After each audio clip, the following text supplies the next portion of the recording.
Bonjour, dans cette vidéo, je vais vous montrer comment j'utilise le logiciel Hugin, qui est un logiciel d'assemblage d'images pour faire des panoramas et que nous allons utiliser pour faire des mosaïques à partir d'images du disque solaire obtenues avec Inti par exemple. Pour obtenir Hugin, vous allez le télécharger directement sur son site, Hugin est un logiciel libre qui est multiplateforme. Donc, vous avez la page de download et ensuite, après quelques secondes, le téléchargement va commencer ici. À l'ouverture, l'interface de Hugin se présente comme cela. C'est une interface assez simple et très graphique, mais qui n'est pas celle que nous allons utiliser pour faire les assemblages de mosaïques de disques solaires.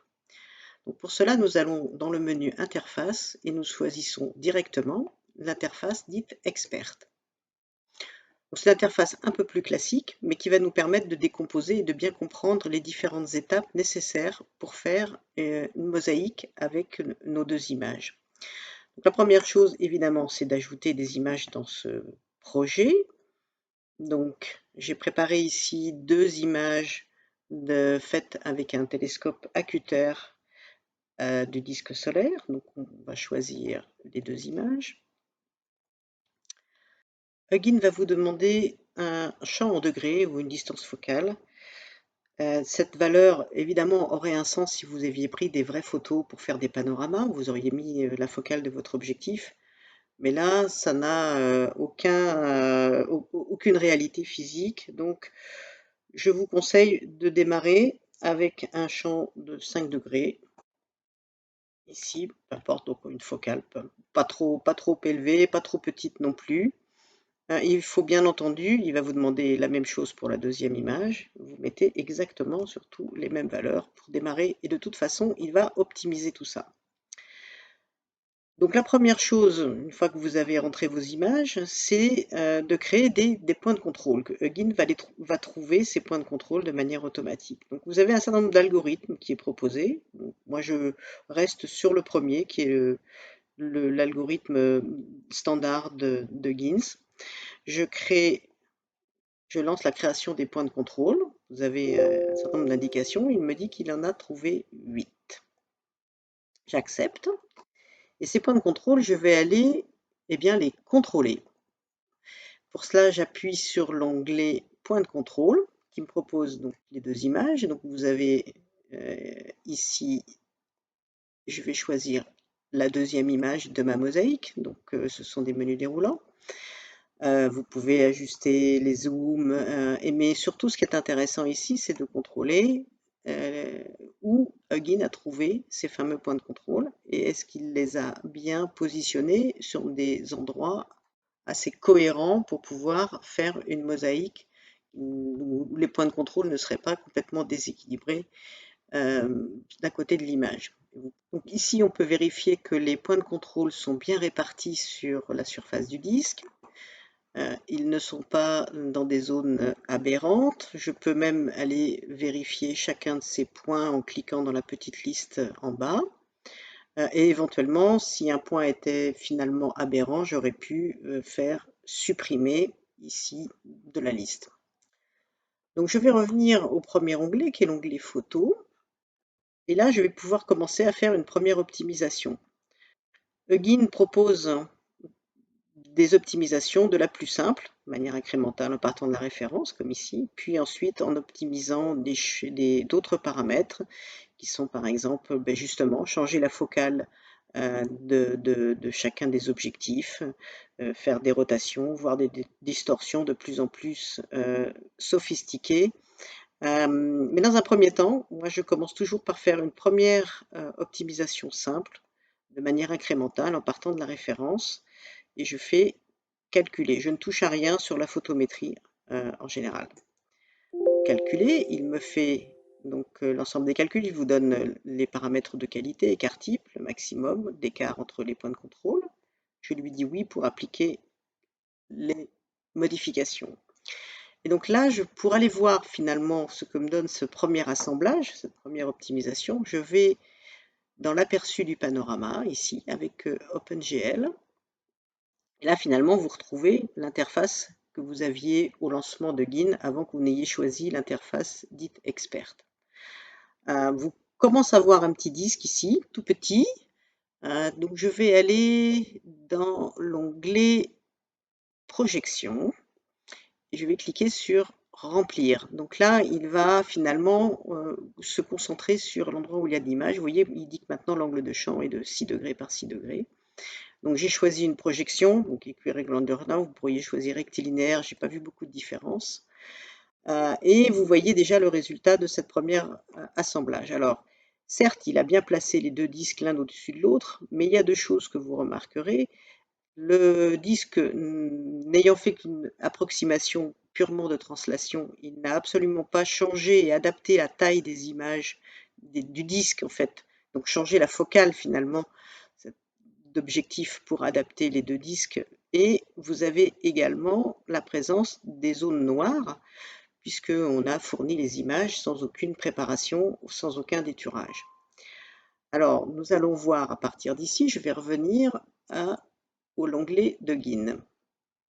On va d'abord s'occuper de gérer les zones noires. Donc, vous voyez qu'entre l'onglet photo et point de contrôle, il y avait un onglet masque, où je vais choisir ma première image, et je vais pouvoir lui ajouter un masque, ici,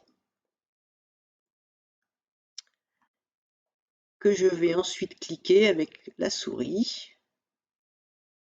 J'essaye de détourer à peu près la zone. Pas obligé d'aller sur l'ensemble de l'image. Je vais choisir. Donc c'est un type de masque qui est d'exclure la zone. Je choisis la deuxième image. Je fais ajouter un nouveau masque, il ne faut pas oublier. Je vais ensuite détourer. Hop, très rapidement. Voilà. Et je vais aller voir tout de suite dans l'aperçu du panorama le résultat. Donc vous voyez que au niveau du résultat, on ne voit plus la zone noire que nous avions tout à l'heure puisqu'il les a exclus de l'image. Par contre, évidemment, l'optimisation de l'assemblage n'est pas correcte comme attendu puisque j'ai fait une optimisation en fait très simple. Et là, je vais faire une optimisation où je vais prendre la position et la vue. Et la vue, c'est ce qui va permettre à Huggin d'adapter la focale de l'image et donc le grossissement. Donc on va relancer maintenant l'optimisation à partir de ces paramètres. Donc là, il me propose, bon, on a toujours un maximum qui est de 1,4, mais je vais lui demander d'accepter cette optimisation et je vais vérifier ici. Et là, vous voyez que l'optimisation, elle est vraiment très très bonne puisqu'il a adapté les focales. D'ailleurs, on peut voir, hein, ici, si je reclique sur les images, là, il avait une focale de 454, donc là, il a changé la focale de 485. Donc, il a bien fait l'adaptation d'échelle, finalement, pour assembler les deux demi-disques. Donc, je vais peut-être recentrer un peu. Voilà.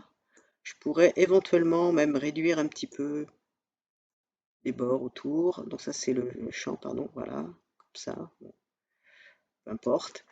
On peut éventuellement faire ces ajustements après coup.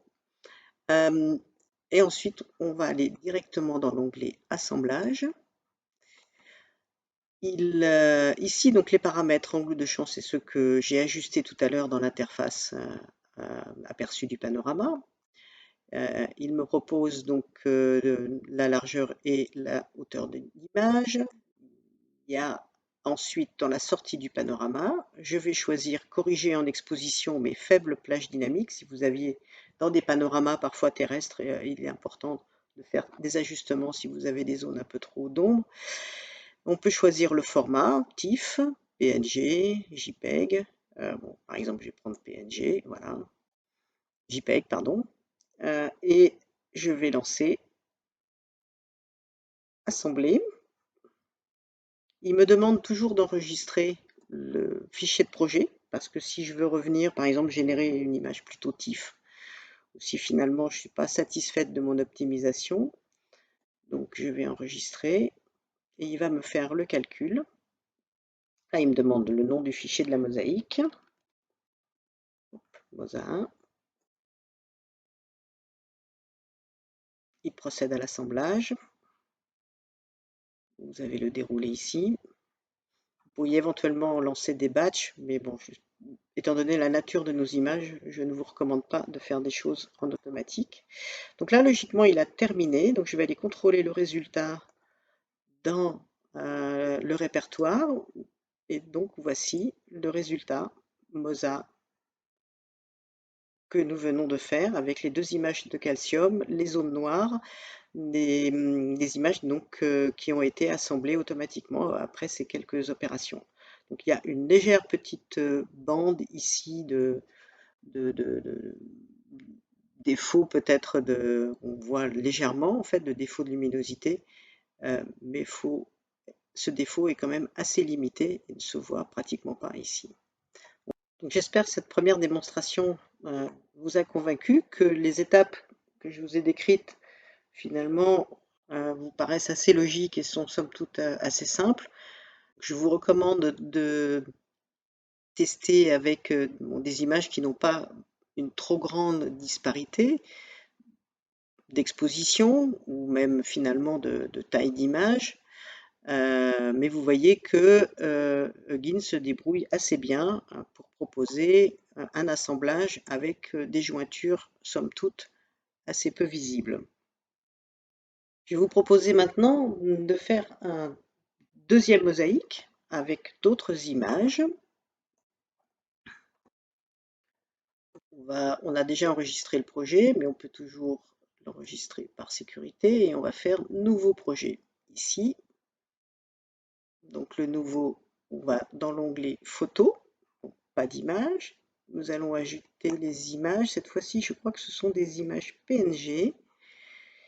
Donc c'est des images qui ont été déjà finalement détourées. Donc on n'aura pas besoin de faire l'opération de masque pour enlever les zones noires.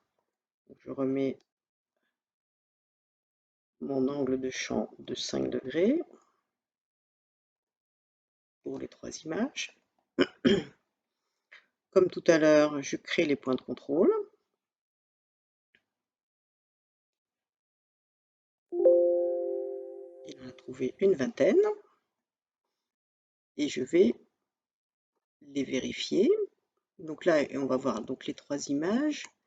Donc vous avez ici, je regarde si l'ensemble des points sont répartis uniformément, à peu près uniformément sur le disque, surtout qu'il y en a bien de chaque côté du bord et qu'il n'y a pas de points aberrants.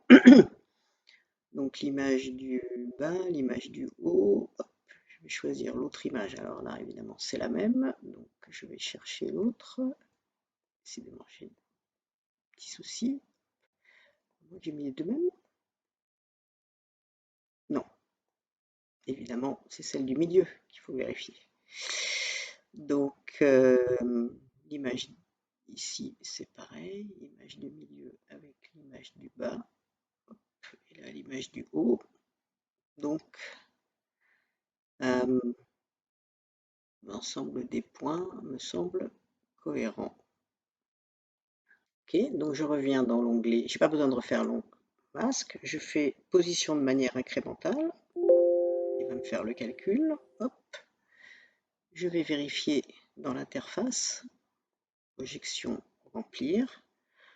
Donc là, vous voyez que cette première opération fait un premier assemblage qui, évidemment, souffre de problèmes d'angle de vue que nous allons ajuster désormais avec l'optimisation en position vue ici. Je refais le calcul. Il va faire l'opération d'assemblage. Et là, les trois morceaux du disque solaire ont été correctement assemblés. Donc je vais comme tout à l'heure, déplacer le disque un peu au centre, tout simplement. Et je vais retourner dans l'onglet d'assemblage, ici, et je vais directement, je vais choisir ici mon PNG, peu importe, voilà, assembler. On enregistre le projet. Il me redemande un nom pour cette deuxième mosaïque.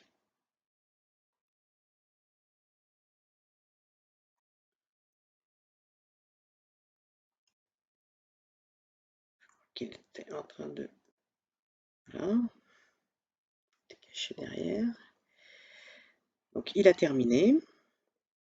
Je reviens dans le répertoire et donc là c'était la Mosa 2 et vous voyez que non seulement il a correctement assemblé les trois parties, mais qu'il a un algorithme en fait d'assemblage en fait aux jointures des différentes zones qui est assez performant. Puisque l'on voit finalement très peu, et en tout cas pas tout à fait, pas les zones franches que l'on avait sur l'image d'optimisation qu'on avait au départ. Donc la mosaïque a été très bien homogénéisée finalement. Donc j'espère que avec ce deuxième exemple, vous aurez compris que les performances de Guin sont assez exceptionnelles. C'est un logiciel qui demande un peu de manipulation. Il peut y avoir certains cas où les paramétrisations ne se font pas très bien. Donc il faudra peut-être ajouter ou retirer des points de contrôle. Mais vous voyez qu'en tout cas avec des images comme je vous l'ai montré ici, en quelques clics, vous pouvez avoir une mosaïque tout à fait présentable. Je vous remercie.